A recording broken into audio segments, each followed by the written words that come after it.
welcome to A Voice and Beyond. Our guest this week is Travis Sherwood. How are you, Travis? I'm doing well, Marissa. How are you? I'm doing good, and I'm so excited to see you because the one and only time I've ever met you was in Vienna at ICVT back in August. And we ended up having a bit of a chat and getting to know each other very briefly, but it was your presentation I was so impressed with, and I thought I have to have you on the show and learn a little bit more about the topic that you were presenting on, and that was about the Master-Apprentice Model. And I'll just intro you to our listeners who may or may not know who you are. So, Travis, you serve as Assistant Professor of Voice and Vocal Area Coordinator on the faculty of San Diego State University School of Music and Dance. What a terrible place to live, San Diego. I feel so sorry for you. I know I do what I have to, it's just so horrible with the beautiful sunshine and the 70-degree weather all the time. And Oh, yeah, it's just awful. And it's just so ugly looking at the ocean. Oh, yeah. I hate it. I hear you bemoaning life right now. It's so tragic. So you frequently lead master classes as well as lecture and present on the subjects of artistic literacy, student-centric pedagogy, voice pedagogy, and vocal literature. You hold a Doctor of Musical Arts and a Master of Music degree from the University of Southern California. Okay, so that touches upon that student-centric learning. I suppose that's where we can lead into your interest in that Master-Apprentice model, but you're also a baritone and you've received praise for your powerful voice and emotionally poignant performances around the world as an opera singer, concert artist, recitalist, and you perform across a wide range of musical genres and styles. So let's get to know you. What was your training background? Well, I have my bachelor's degree from Westminster Choir College, where I studied voice performance and music education. And so I guess I always knew that I was going to be an educator in some way, but I realized that going into the K-12 classroom was not my goal, and so I kept Mm. pursuing degrees, as one does, I guess, in our field. And I went on to get a master's at University of Southern California in performance, and then that was sort of like I was finishing that up. We were entering a recession here in the States, and the economy was really not doing all that great. Sort of, I guess, like we are right now. And the economy Yeah. was really floundering, and so USC offered me the opportunity to stay on for my doctorate. And at first, I just started my doctorate as sort of a, well, I don't really have anything else to do. Sure, I'll start a doctorate right now. Why not? Why And not? why not, right? And as I was progressing throughout the degree, I realized that teaching in the studio was what I really wanted to do. Because through my TA-ship, I was doing a lot of individual lessons as well as teaching group voice classes, and I realized that that was a real focus of mine. And so that's how I kind of came to the career that I have right now, where it's primarily what I do is studio teaching. Yes. So along your trajectory there into teaching, you must have had singing teachers yourself because you, Mhm. yep, you obviously you must be a trained baritone. Did you, what was your learning experience like as a student? Yeah, I would first like to say I had some fantastic teachers throughout the years. My undergraduate teacher at Westminster was Marvin Kenzie, who is just a prince among men. I mean, what just a really fantastic human being. And I learned a lot from him about the fundamentals of singing, but more so, I would say, about the fundamentals of teaching. And Marvin is really a prime example of a student centered teacher. But I don't know that he would really ever use that word. I think he would just say it's good teaching, Hmm. right? And so I, from an early-ish age, I was really exposed to student-centered teaching in the voice studio. I didn't necessarily recognize it to be that at the time, but now when I reflect back on it, I realize that's what I was experiencing. And then when I went throughout my other degrees, I studied with a variety of teachers. My teacher at USC was had a very successful performing career, and so he was in and out at times, and so they would bring in different teachers to sub for him. And so I had a variety of perspectives throughout my time there, which I now as a teacher I reflect on and I'm very grateful for because it gives me sort of a much larger perspective of what it means to teach voice. Um, but I did experience at times that sort of master-apprentice model, right? Which is sort of when you look at what we've experienced historically as the profession, that's where we began. And that has really perpetuated through contemporary times up through the 21st century. Okay, so then when you started to teach, did you start did you start teaching your students in the way that you were taught? Were you actually perpetuating it without knowing? I would say there were certain elements of my teaching that definitely did. Yeah, absolutely. Because we all, at the beginning, to a certain extent, teach the way that we were taught, right? We're just sort of mimicking what we consider to be the best practices of our teachers and hoping that it sinks in with our students. I think back on the students that I taught, especially while I was a teaching assistant during my master's and my doctorate, and I would love to give them all a refund now, because Yes. because now like being, I've been out for quite some time now. This is my 10th year of full-time teaching beyond my degrees. And so I've definitely grown a lot as a teacher. But there were certain elements of that master apprentice tradition that I certainly perpetuated early in my career. Basically, I think I was just trying to carry on in a role that I understood, Yes. right? And students, I found, and still would love to fall into that apprentice role often because that's a role that they understand,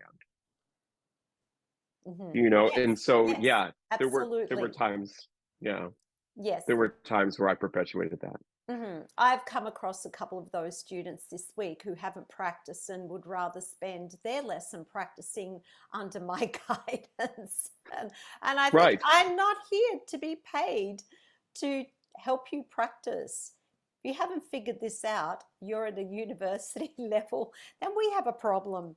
But tell us what inspired your curiosity into the Master Apprentice model, and like maybe let's start by describing what is it and how did it come to be? Yeah, well, the history of it, the master apprentice tradition actually goes way back, and it goes beyond music and singing, right? This was one of the earliest models of formal education that we had, primarily in Europe, is where it started, right? And it hits its stride in the 16th century, and it's adopted by guilds throughout Europe to educate young people in any trade or craft. Yeah, so if you wanted to learn how to make shoes, then you went and you became an apprentice for a cobbler. If you wanted to be a carpenter, then you apprenticed with a carpenter, right?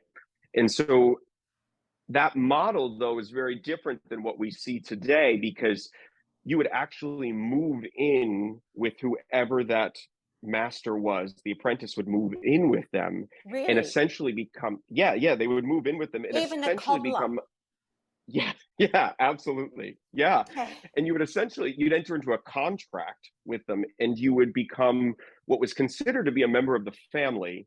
Though, of course, like the concept of family at this time was very different than what we perceive now. Um, family was this top down structure with the master at the top, who was almost always the man of the house, right? So it's a very patriarchal philosophy. And there was this idea that the patriarch of the home, the master of the home, receives uh, his power from God, essentially. And so he exercises his divine right to educate every member of the household in not only whatever the skill or craft was, but also in morality, in religion, basically in every aspect of becoming a developed human being, or at least what was considered to be a developed human being, of this time. Um, so this master apprentice tradition, it was not only an important part of an educational structure, but it was also an important part of sort of like a socioeconomic structure, Right. right? Because it really limited who had access to education, and it was the master who made the decision who had access to education. And so it helped discourage individual thought, and also helped keep people at a certain socioeconomic level, right? And so keeping the master higher, well, everybody who was not deemed worthy the opportunity Mm. to study, they would not have the opportunity to, become a carpenter, become a shoemaker, or become a singer. Wow, that's incredible. And it also seems so unethical. I mean, by today's standards, that is so unethical. You'd be locked up for something like that, almost. Absolutely. Yes, and Absolutely. and I love that you touched upon that it was the man, because when you say master, you think of master is the full term for Mister, isn't it? So Right. it Right. all it has that gender bias. So you have a socio-economic bias, you have a gender bias, you have this elitism, you have this Right. control. There is this religious factor. I mean, wars happen because of all this stuff now. Absolutely. Absolutely. And when you break it Yeah. down, it is seriously messed up. It really is. And, if you look at it in terms of, take it out of the larger context and look at what did this mean for us training singer, right? And so the singer would move in with the master teacher. Mm, They would receive daily voice lessons. The singer was often forbidden to practice outside of the purview of the master, so they only sang in front of the master, mhm, right? The master controlled any and all repertoire that was going to be assigned. Often repertoire would not be assigned, sometimes for more than a year of study, just studying vocalises and studying the fundamentals of technique. At the same time, they would also be studying morality, religion, and usually at least one other instrument, because at this time it was considered a singer would be proficient at least one other instrument. mhm. Um, especially if you were going to be a master teacher. They would also, of course, work on languages and history and performance practice and all of this stuff, um, which that individualized attention sounds really good, but of course, it also limits any input from the student in terms of artistry and Mhm. creativity, right? It was all Yes. the master's answer is Mhm. correct, Mhm. and the student has to just learn what the master is feeding them, essentially. So it is 100% excluding any type of vocal freedom, vocal expressivity, emotional engagement to the repertoire. It's just destroying individuality and authenticity. So, Absolutely. so where was the joy in singing? That's a wonderful question. I mean, I think, you know, you you were still able to progress through this program and hopefully end up having a career, which was Mm-hmm. the ultimate goal, and be able to make, socioeconomic advancement for yourself and maybe your Mm-hmm. family as well. Mm-hmm. But you were entered into a contract with this master, a literal contract. So your family signed you over to them and said you are in control of their education. right? And the master would not be paid for their teaching until after the singer began a professional career. And so it's a the apprentice singer essentially becomes a financial investment for the Hmm. master, Yes. that they need to make sure that this singer gets out and has a career if they want to receive any sort of return on their investment. And at that point, if they do go out and have a career, that apprentice singer was often owed, they owed the master about half of their income for the first couple of years of their career. Now, each contract was, of course, different, but that was about the average. And so it was a huge financial investment for the master, but also a huge financial investment for the apprentice too. Mm, yes. And at what age did these apprentices, what age were they assigned or relinquished by their families to a master? It really depended on the situation. It could happen at, any age throughout childhood, but sometimes it would happen very young, particularly for boys. So, for example, like if a prepubescent boy started voice lessons, and he would be a boy soprano at that time most of the time, and the master teacher decided that he wanted to preserve the integrity of that boy Oh, soprano voice, it was often the master teacher who had a big part of the decision whether or not he should be castrated. I Uh, I'm speechless. you want to talk about ultimate control, right? I'm absolutely like right at this second speechless. It makes me want to cry. I mean, what I'm sure it wasn't so miserable, or maybe it was so miserable. We really don't know the emotional impact this must have had on these boys. But what a place of authority and control. It is really, in today's day and age, it is so sick because we talk about holding safe spaces for our student. This is the extremity of holding a safe space for a student. So these poor boys, they could have lived with these people, had this life, been castrated, and then maybe not even have had a career. Correct. And then have no family. Correct. Oh, wow. When I was going to interview you, I knew this was messed up, but this is even worse than what I thought.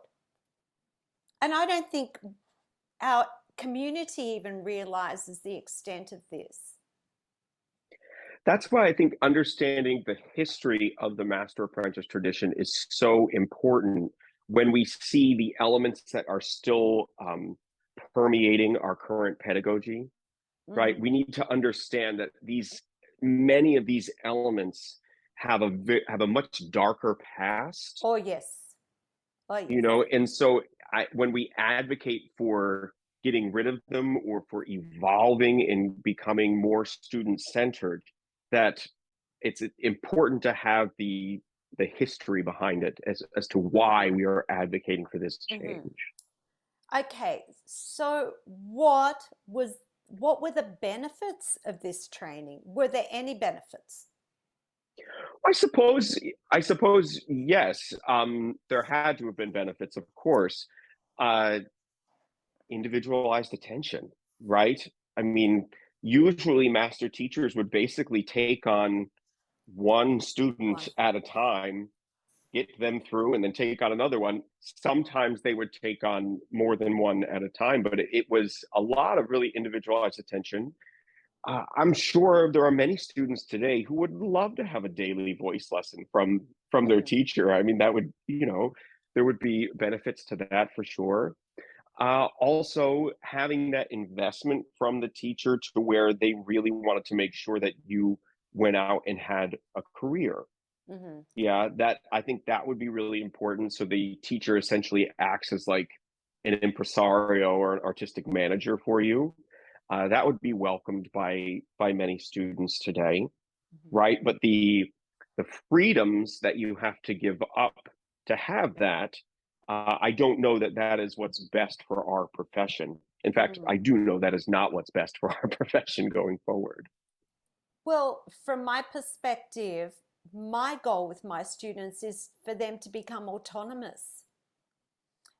When I teach a lesson, even what I give them to do in their practice is always something that they don't have to think about. How do I actually do this? They leave knowing exactly what they've got to do and give them all those tools so when they go home, they don't need me there. And that's what I always Absolutely. say to them. Look, this is a no-brainer way of fixing this problem. You can do this at home. You don't need me holding your hand. So I always give them the easiest way to practice and to work on something that is a problem for them, because that is what we want for our students is to, Absolutely. I think, you know, as voice teachers, we're basically always trying to put ourselves out of a job, right? Like I yes, one of the first we things should I be. say to my students is Mm-hmm. when I start with a new student, I say, I want you to get to a point where you feel like you do not need me. That is my goal. Mm-hmm. And I want to help you get 100%. there as fast as I can. You know, because it's all about helping students become autonomous artists where they make choices and they trust those choices in both their technique and in their artistry, right? Which of course we know the two inform each other. It's a symbiotic relationship between the two. Um, if we are trying to create a dependent relationship, right, which is what we see in the Master-Apprentice model, is that dependent 100%. relationship, Yes. right? Where the Yes. student is dependent upon the master for all of the answers, and the master is dependent upon the student to sort of justify their thoughts, right, and also financially, you know, Mm. that I got to get this person through, and I got to make sure that they have a career so that I'm going to get some money back out of this. Yes. So there are those limitations we've just talked about where the student is totally dependent, and also their artistry is kind of being diminished, and their sense of personal expression is pretty much non-existent. Are there other limitations to that teaching model? There's a ton of limitations. The limitations are as limited as the perspective of the master, Mm-hmm. right? Because the master controls every aspect of the education. So if the master is honed in on only Western classical music, and that is the only music that we are going to sing, that we are going to pursue, well, then that is the only music that their students are going to sing and their students are going to pursue, right? Which we know is extraordinarily limiting and not going to fit for every student. Mm-hmm. Also, this ends up becoming sort of a methodical approach to teaching, where it's I have this one method for teaching people how to sing, and that is it. And we're going to use this method, and that's the method that is going to work.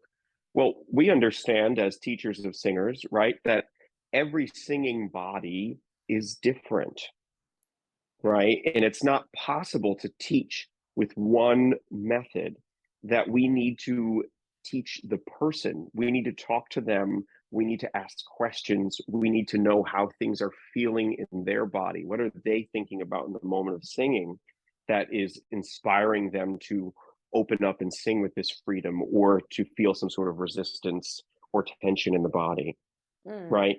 And the idea that I, as a teacher, will ever understand a student's body better than they do is utterly preposterous to me, right? There's no way that I will understand that. I might understand like the anatomy and the physiology and the science of acoustics and stuff like that better than them, but I do not understand what they are feeling in their Mm. body better than they do.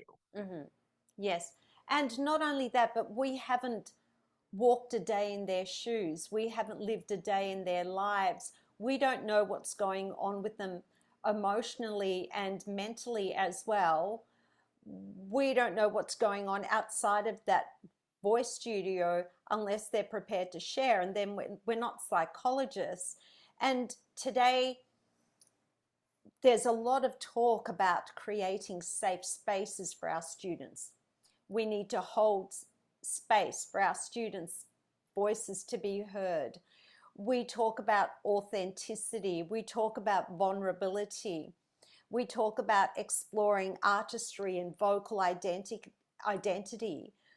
So there's a lot of mental and emotional implications then with this kind of teaching model. And I hear that in you by what you're saying now, we've moved from the 16th century, and you're referring to today's teaching. Yes. And there are teachers out there that still continue to use this type of teaching. This is what I was taught, and this is what I'm going to teach you. And you can't sing anything but Western classical music. And we're going to talk about that in a moment because I have a lot to say about that, as you can I'm imagine. sure you do.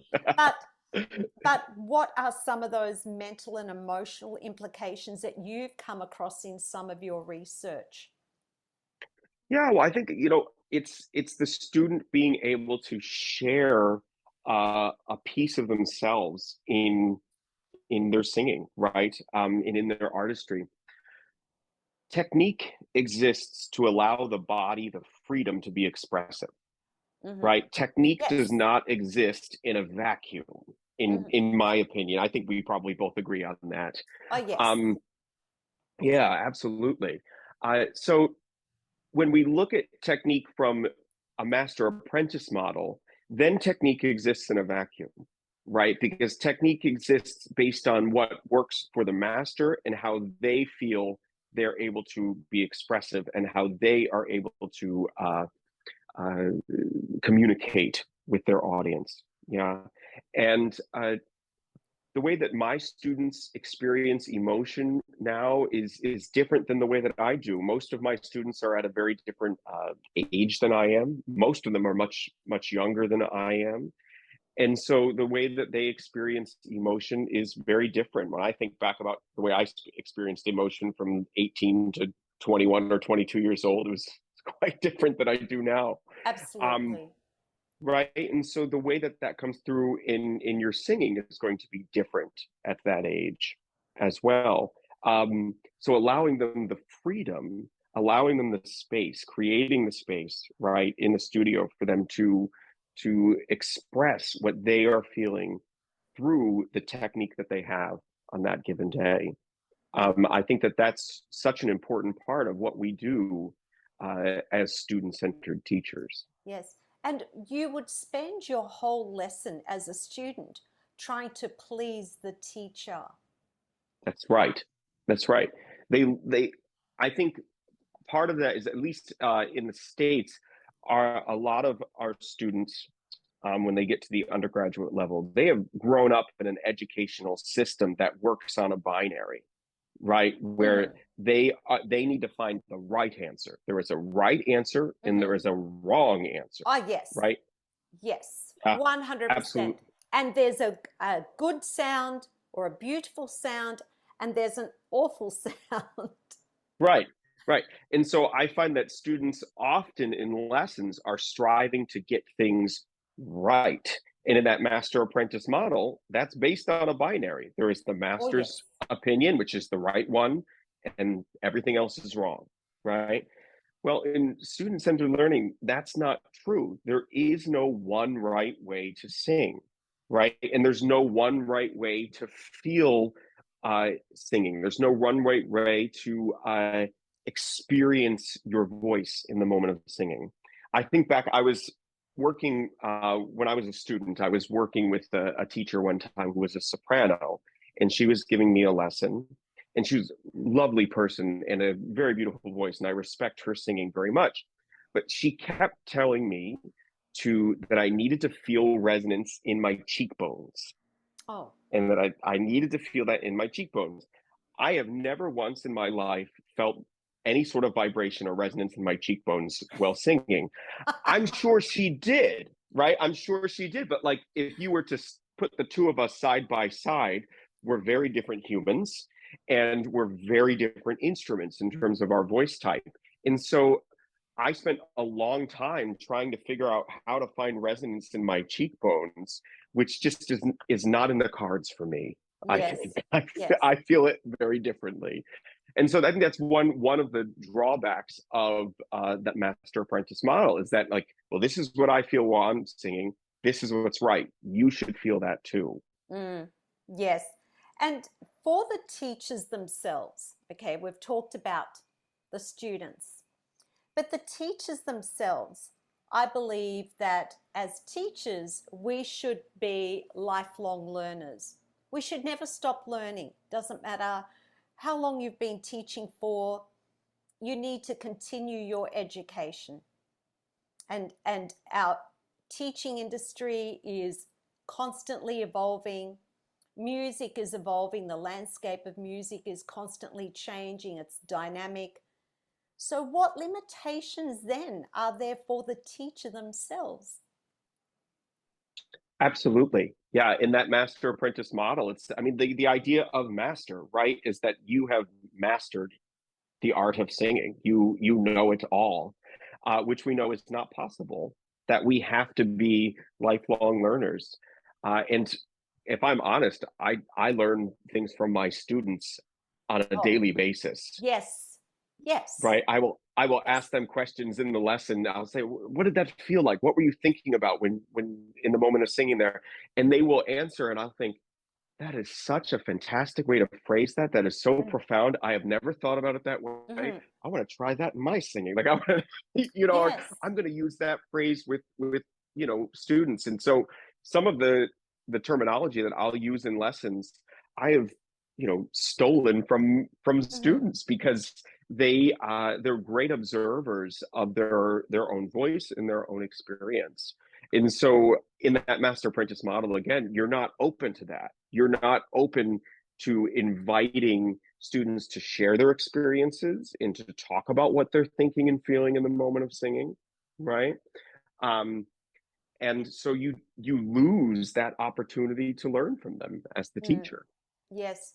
I always say to my students when we're exploring something new, or or we're working on something a little different in the lesson, I always say, look, there's no right or wrong here. Just tell me in your words what you're feeling. And based on what they tell me, is how I will speak back to them. Right. And the other thing, too, sometimes I always like to gauge in terms of effort level. With one being the least amount of effort and 10 being the greatest amount of effort, where does that sit for you? And I might think it's around a 7 or an 8. They say 6, I'll work on a 6. It's never about that. Feedback from our students is so Right. important because we're not in their minds. And I even talk about volume levels. Where do you feel that is? Oh, you think that's a 5? Okay, let's try for a 4. Now, there's no right or wrong here. Let's work at what you perceive to be a 4. Absolutely. I think one of the points you brought up that is so important in student-centered teaching is embracing the vocabulary of the student, right? 100%. So often I'll hear where students will sing and then the teacher will ask them what they're experiencing. The student tries to explain it, and then the teacher goes off on a diatribe of, Mm, you're using this word wrong. No, that's not the word that you want to use to describe that. No, that's an incorrect vocabulary word. It's like, well, who cares about all of that stuff, yes. right? Like, Yes. that's there's time to learn that stuff, of course, right? But if a student maybe, you know, uh, calls a part of their body by the wrong name, right? Or they're describing their anatomy and that maybe they don't do it exactly correctly. Who cares? Mm. Or even Yeah, the terminology around registers, because I look, there's 1,000 different names for all the different registers. And I know in the US it's predominantly still head and chest. Whereas here we're kind of leaning towards M1, M2, the different modalities. So with and there's a real push to use that language, but the students still use head and chest. And I go, well, look, whatever you call it is what I'm going to call it. I'm not a terminology snob. I think we have to speak in the language that our students know. If in that lesson Absolutely. we don't always have time to give them a vocabulary lesson, and it's about the less we can get them out of their heads. Right. And when you start giving that vocabulary lesson, that is creating that hierarchy, right? You are saying, I know more about singing than you do, and so I'm the master, you're the student, and students will back down. They will take that submissive role, right? And they will just try to get the right answer from you. And so the next time you ask them to describe what they're feeling or what they're thinking in the moment of singing, they're going to spend more effort searching for the right vocabulary to please you than Mm-hmm. they are to actually like share what they are thinking or feeling in the moment of singing. Yes, yes. It's yeah, I'm not there to preach. I'm there to get the best out of the student, and in whatever way that works for them is how I look Absolutely. at it. Have you seen this model still being used at present? Are you, Yes. yes? Yes, absolutely. Yeah. And I mean, at least certain elements of it, right? Of course, lots has changed. Many students do not live with their voice teachers, Mm, anymore. And I think we're probably all very thankful for that. thank goodness. Um, yes, right. Exactly. I'm glad we got rid of that. You But may not there have are a family in the future or now. That's true. You're absolutely correct. Yeah. Um, so Sorry. we can be very thankful for that. Um, uh, No little but Travises running around. that's right. No, we wouldn't want that. That's funny. But I think there are definitely certain elements that are permeating the profession, right? There are plenty of teachers who still control all the repertoire that their students sing, right? They would not give the student any input in repertoire. There are plenty of teachers who insist that the student sing the repertoire for them before they go out and sing it in public, right? No, you haven't sung it for me yet. No, you cannot go out and perform it, right? There are plenty of teachers who don't create space in the lesson by asking open and guided questions so that students have an opportunity to talk about their experience, right? There are plenty of teachers who still look at the teaching of singing as sort of like a diagnosis and correction of faults rather than establishing a process for an efficient technique that is going to give them the freedom to be expressive. Yes. Yeah. There are plenty of teachers who perpetuate studio politics by claiming to have the secret to vocal technique, and the only way to get that secret is to study in their studio. So methodologies can fall into that category.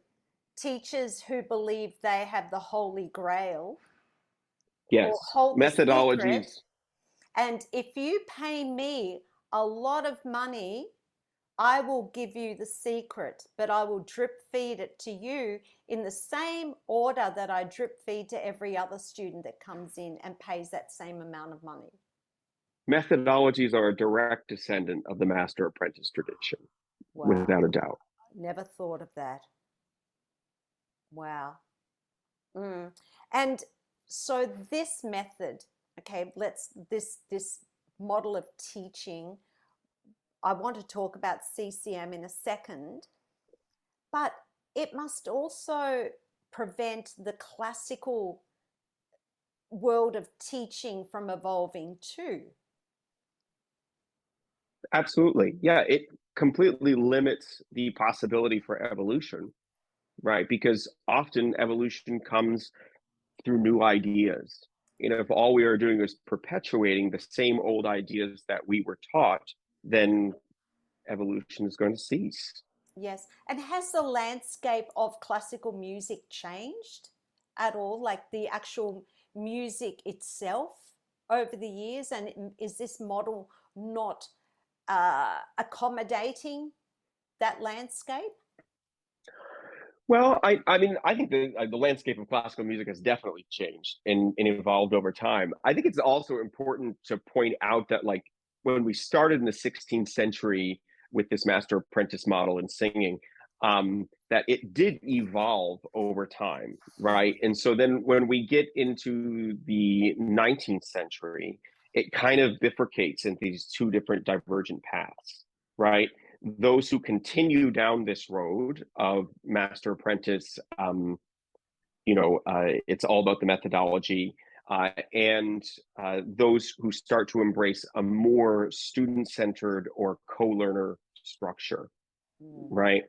And a lot of this honestly has to do with the scientific evolution that happens at that time, right? We're in the 19th century, we're in the peak of the Industrial Revolution. And so there's this product over process philosophy driving society. And so there are certain teachers who continue to embrace that, right? And they embrace the scientific evolution in singing and actually start to begin to use that as another way of really establishing the hierarchy between master and apprentice, right? And then there are other teachers who embrace the science, but at the same time realize that singing is an art. And so we allow the art to be informed by what we understand in science, but not let science determine the art. If we are trying to create safer spaces for our students in the studio, right? One of the aspects that we have to do is embrace aesthetics beyond the Western classical. Mm-hmm. If not, then we're denying students the opportunity to express their identity in the moment of singing, potentially. Mm-hmm. So, moving into the future, how can we check in with ourselves as teachers to ensure that we're not perpetuating this model? There's lots of really practical practices that we can engage with. A lot of it has to do just with asking ourselves a bunch of questions, right? Okay. Am I valuing science over the sensations of my students at this moment? Is this lecture on vocal anatomy for me or for my students? Like, am I giving this information to show them that I know it, or is this something that's actually going to help them right now in this moment of singing? Right? Uh, is now the time to embrace the bold artistic choice that my student just made, or should I give them a lesson on historical performance practice and all the reasons why what they just did was not correct?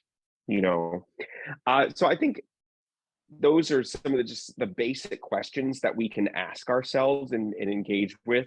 But there's a lot of really student-centered practices. I think number one, ask open and guided questions in the voice lesson. I think a lot of the questions that are asked in voice lessons, especially in the Master-Apprentice model, when a question is asked, it's a closed question. So there is one right answer to that question, Okay. So right? it's basically a yes or no, Right. or right or wrong. Exactly. In open and guided questions, there's so many options, right, for the So student. They can how can we phrase a question then? So give yeah, us an example. absolutely. So, like a closed question that we want to try to avoid, a student sings something, we give them feedback, and then they sing something again, and we say, "Didn't that feel better? Wasn't that better?" Right? Ah, That's a aha. very closed question. Yeah. Absolutely. Yes. Right? There's one answer to that, obviously, and you're giving them the answer in the question. And the Mm-hmm. student feels like they have to say yes, right? Yes. When we know, we want them the freedom to say, no, that didn't feel better at all. Or give us the verb. Right. And Exactly. and once again, I always add a disclaimer. There's no right or wrong answer here, but how does that feel for you? Just describe in your own words, and it's fine for you to just say what you feel or what you think. Right. Right. Sometimes a student will sing something, maybe I give some feedback, or Mm, they'll sing something and I won't even give feedback. I will just say, what do you think about that? mm. How did that feel? Yeah, What were you thinking about in the moment of singing? Right? Those are questions that I can't know the answer to until they exactly. tell me. Right? So I'm Exactly. not looking for one right answer. I don't know what they were thinking about in the moment of singing. I don't know what they were feeling, but the answers to those questions can really help me guide what I want to say next to them, Absolutely. right? And so we engage in a dialogue.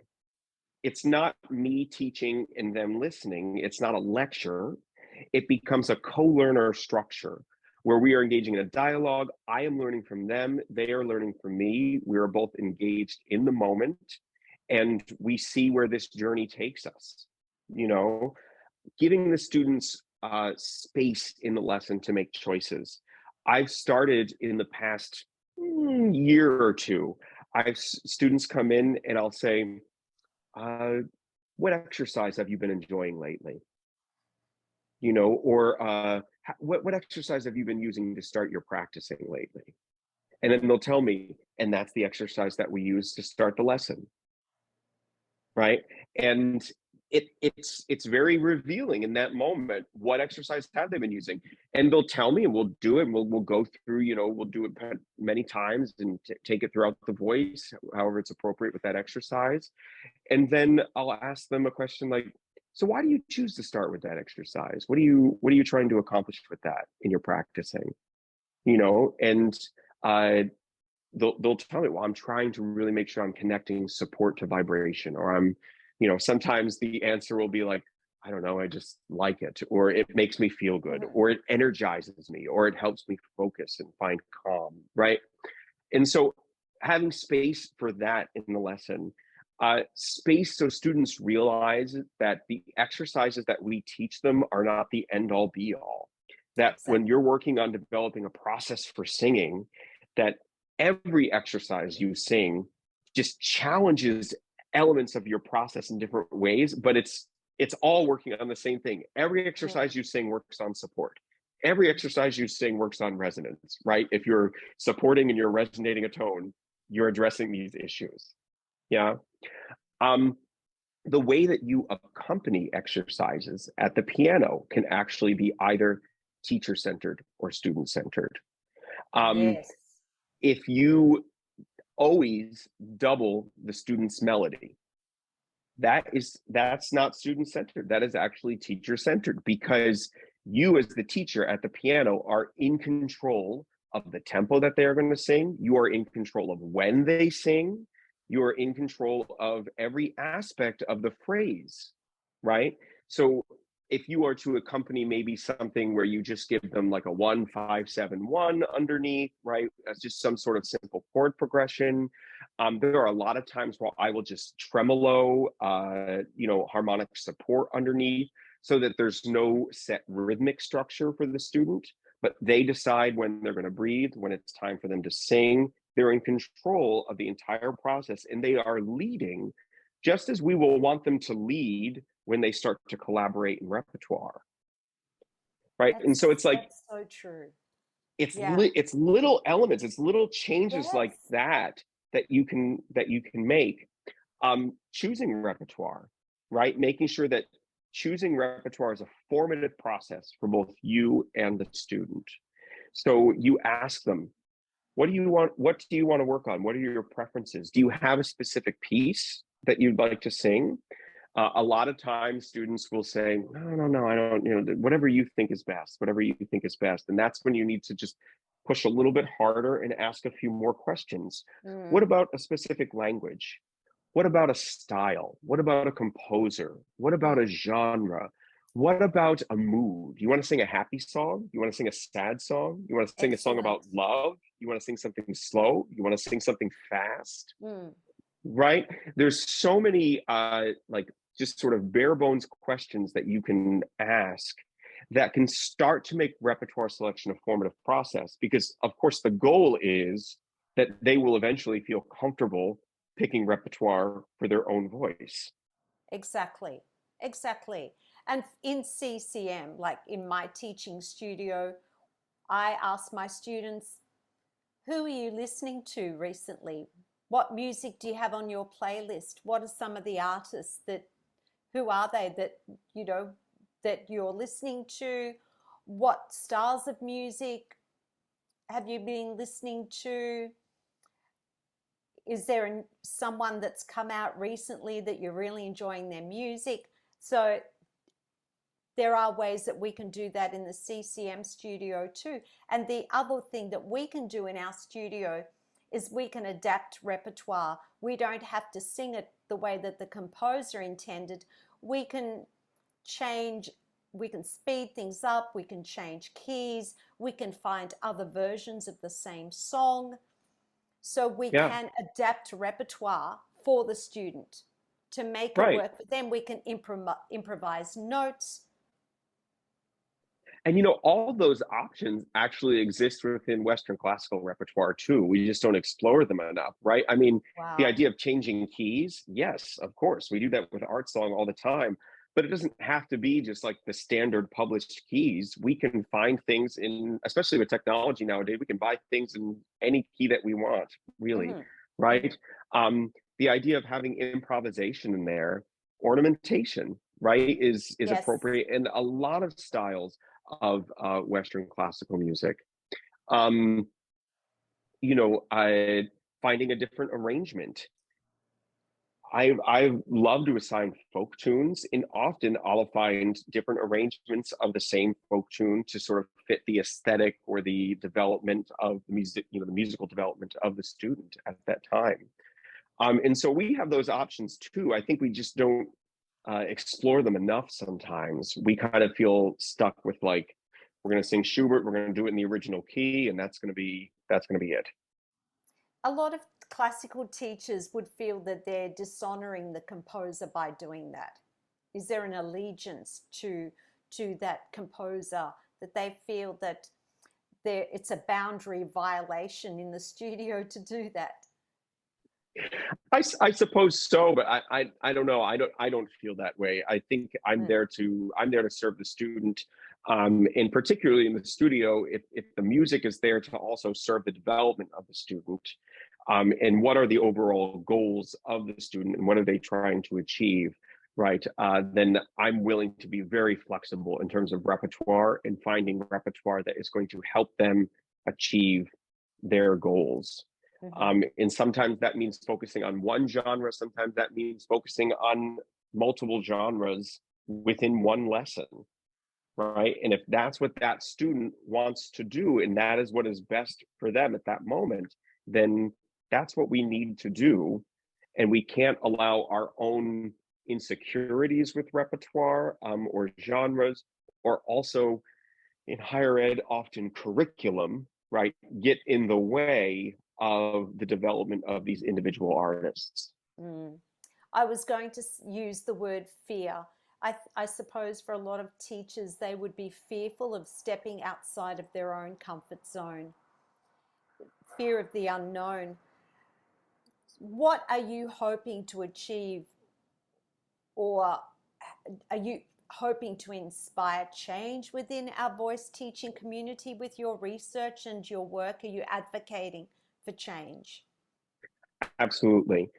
I think first off, we as a profession, we really need to take a look at the word pedagogy and take it at its face value, right? Often when we talk about pedagogy in terms of the teaching of singing, we think about anatomy, and we think about physiology, and we think about sort of like the process of singing. But pedagogy, when you take the word at its original context, is Mm. really about the art of teaching. It's Yes, about communicating information, right? yes. And I don't know that a lot of us think about that And they're actually, when you look at the sort of the canon, you look at the research within our field, there's not a ton written about the art of teaching. There's a lot written about what we need to teach, but not how we need to teach it. Mm. And so I would love for us to start as a profession grounding our pedagogy in a philosophy and allowing that to drive the choices that we make in the studio. And so if we ground our pedagogy in a student-centered philosophy, that's when we'll start to realize whether the choices we are making are student-centered, or perhaps the choices and traditions that we have been engaging with are a bit more on the teacher-centered side.